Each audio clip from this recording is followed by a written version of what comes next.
Azab Allah sudah terjadi kepada mereka. Maka ketika itulah kami keluarkan dabatun minal ard, binatang yang keluar dari perut bumi, tukallimuhum, yang berbicara kepada mereka. Sesungguhnya manusia, mereka dengan tanda-tanda kebesaran kami tidak yakin.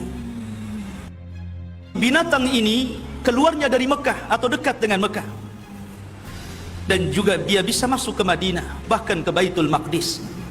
Sebagian para ulama mengatakan bahwa munculnya binatang itu 1 atau 2 hari setelah terbit matahari dari barat.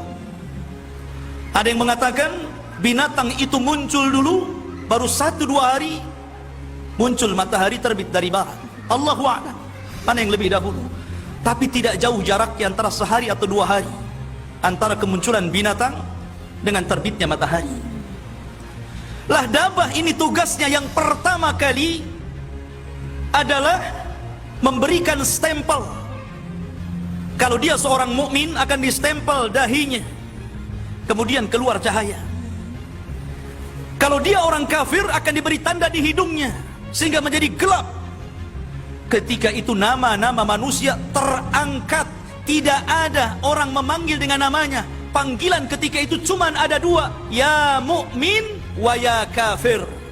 Sebagaimana dikatakan oleh Al-Imam Ibnu Jurayj dari Ibnu Zubair radhiyallahu anhu, bahwa dabah itu ra'suha ra'su thaurin, kepalanya seperti banteng.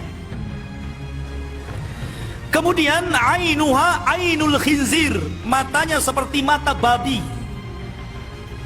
Wa udhunuha udhunu filin, dan telinganya seperti gajah. Wa qarnuha qarnu ailin, tanduknya seperti rusa. Wa unukuha unuqa ni'amatin, dan lehernya seperti leher-leher burung unta. Wa sadruha sadru asadin, dadanya seperti dada harimau, dada asad, singa.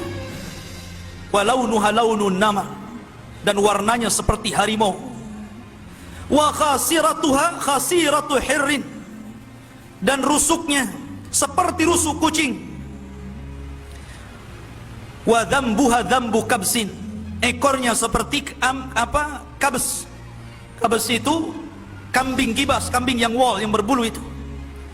Wa qawaimuha qawaimu ba'irin, dan tingginya seperti unta.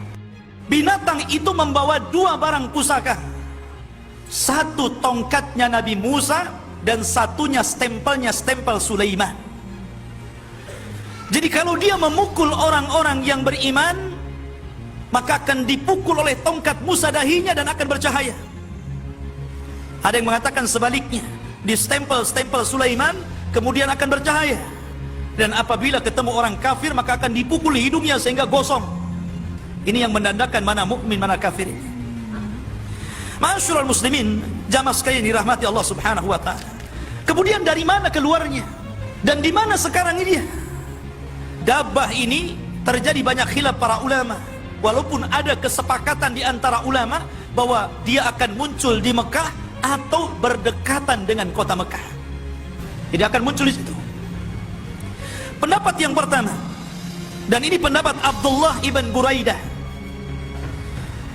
bahwa dabah itu akan keluar dari sebuah perkampungan padang pasir. Disitulah dia pernah berjalan bersama Rasul. Kemudian Rasul berhenti. Kata Nabi SAW, hadza maudhi'u dabbah, disinilah kelak binatang yang bicara itu muncul. Ada yang mengatakan bahwa dabah itu, dan ini perkataan Abdullah bin Mas'ud radhiyallahu anhu, bahwa dabah itu akan keluar dari bebatuan Bukit Safa. Ada Safa, ada Marwah, tempat sa'i. Disitulah dabah akan keluar. Jadi pecah batunya, kemudian keluar tuh dabah itu. Ada yang mengatakan, dan ini pendapat Abdullah ibn Amr, dabah itu keluar dari padang pasir namanya Ajyad, dekat dengan Mekah.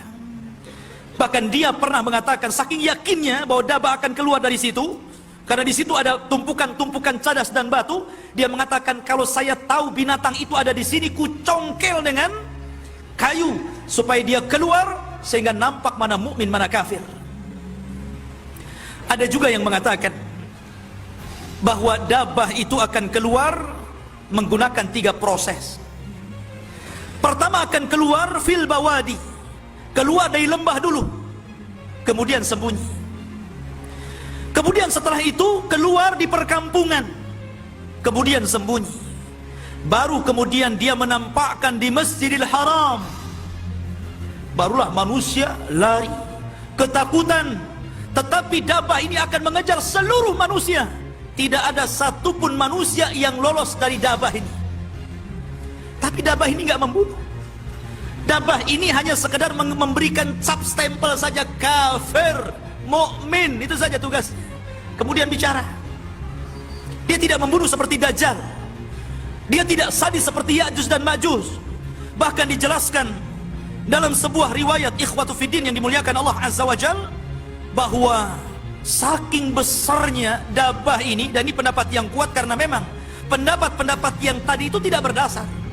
Ada yang mendasari pendapat-pendapat bentuk dabah itu dari berbagai macam pendapat menggunakan hadis lemah.